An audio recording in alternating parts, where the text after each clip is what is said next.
Next है इसमें सांख्यिकीकरण, quantification.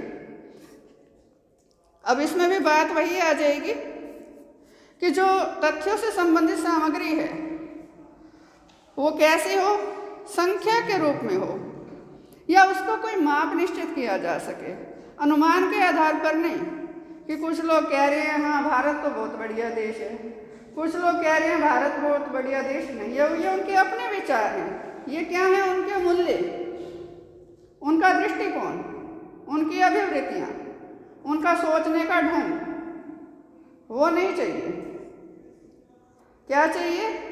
उनके इन विचारों का आधार क्या है, किस आधार पर वो ऐसा कह रहे हैं, उस आधार पर हमें संख्या एकत्रित करनी है कि जो संख्या रूप में ये सारे आंकड़े हमें प्राप्त होंगे, तभी उनका सही मापतोल किया जा सकता है किसी न किसी मैथमेटिकल मॉडल के आधार पर।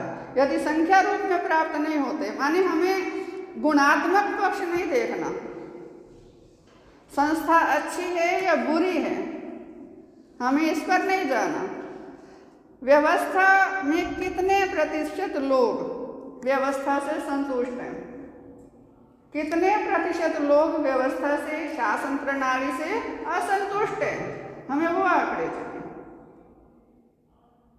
गुणात्मक पक्ष नहीं देखना, हमें संख्यात्मक पक्ष देखना है। और संख्यात्मक पक्ष के लिए टेक्निक्स डेविड स्टन ने बताई है, मैथमेटिकल वे में ये सारा सर्वे करना है ताकि जो आंकड़े हमें प्राप्त हों उनका मापतोल किया जाए।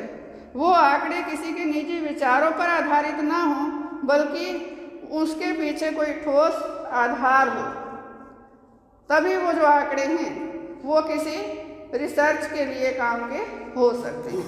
नेक्स्ट है इसमें मूल्य, वैल्यूज, कि कोई भी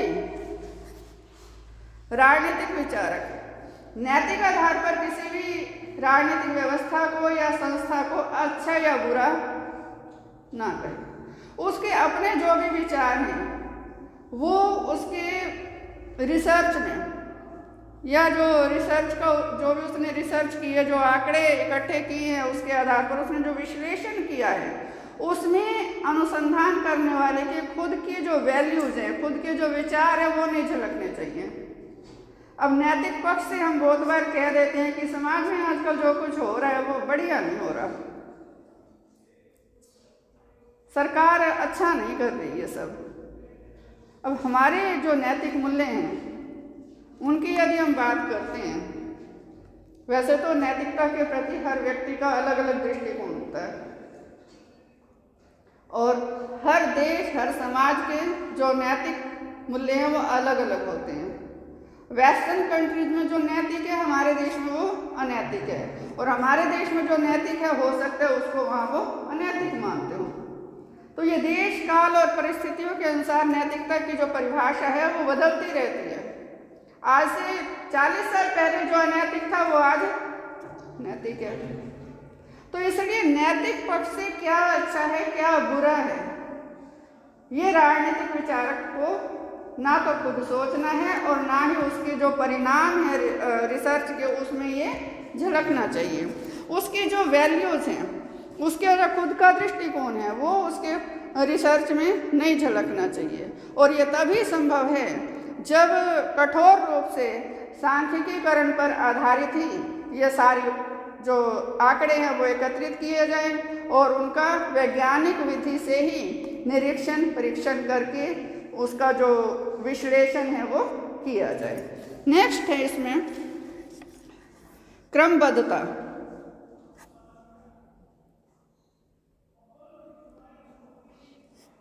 डेविड स्टन कहते हैं कि जो राजनीतिक विचारक है या जो भी रिसर्चर है उसको आविष्कार पर बल देना चाहिए। वो ये कहते हैं कि सिद्धांत और आविष्कार ये दोनों परस्पर जुड़े हुए हैं। कोई भी आविष्कार तभी संभव हो सकता है जब उसका नेतृत्व कोई सिद्धांत कर रहा हो, माने हुए सिद्धांत प्रतिपादित हुआ है, उसके आधार पर आविष्कार किया जा रहा है। दूसरी ओर इससे हम उलट भी ले सकते हैं कि सिद्धांत वही उपयोगी है जो आगे किसी आविष्कार में सहायक हो। यदि सिद्धांत के आधार पर आगे कोई आविष्कार नहीं हो सकता, कोई नई खोज नहीं हो सकती, तो फिर उस सिद्धांत के कोई भी मायने नहीं है। नेक्स्ट है इसमें शुद्ध विज्ञान।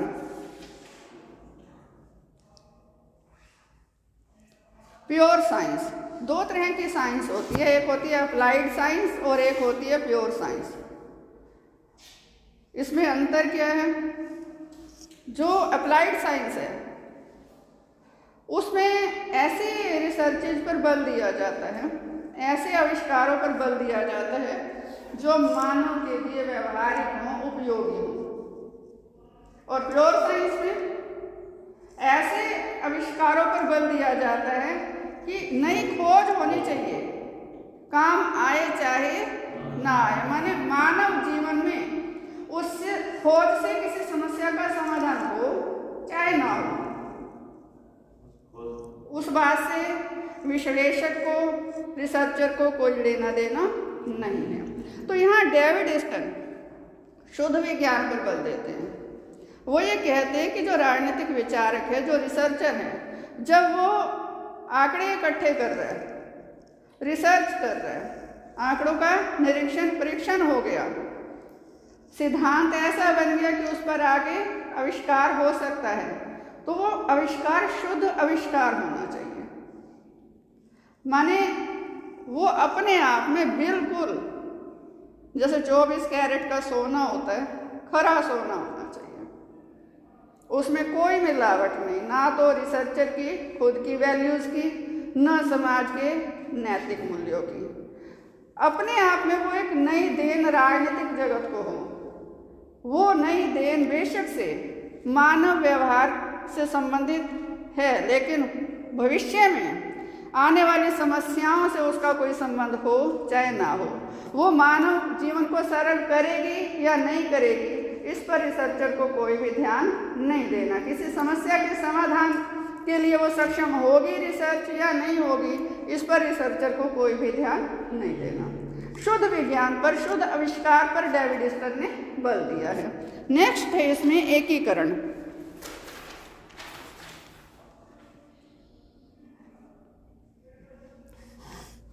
अब डेविड स्टन कहते हैं कि जो रिसर्चर है वो यदि व्यक्ति को केवल एक राजनीतिक व्यक्ति मानकर ही उसका अध्ययन करता है तो वो अध्ययन अपने आप में अधूरा रहेगा, क्योंकि हर व्यक्ति के जीवन का सामाजिक, आर्थिक, नैतिक, धार्मिक, राजनीतिक अनेक पक्ष हैं।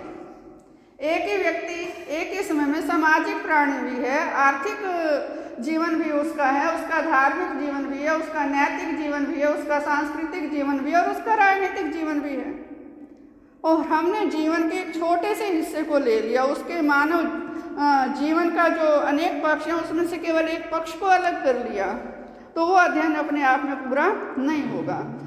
मनुष्य के जो राजनीतिक व्यवहार है उसको उसके जीवन के अन्य पक्ष किस प्रकार प्रभावित कर रहे हैं, ये अध्ययन करना जरूरी होगा।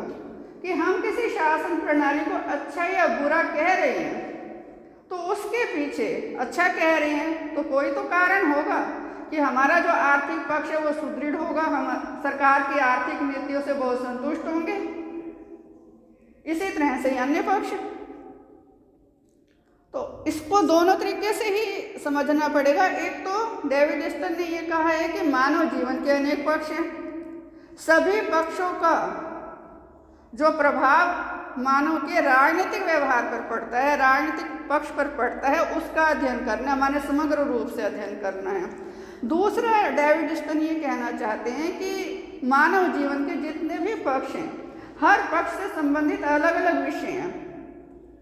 समाज विज्ञान है, मनोविज्ञान है, अर्थशास्त्र है, जीव विज्ञान है, ये सारे किससे संबंधित हैं?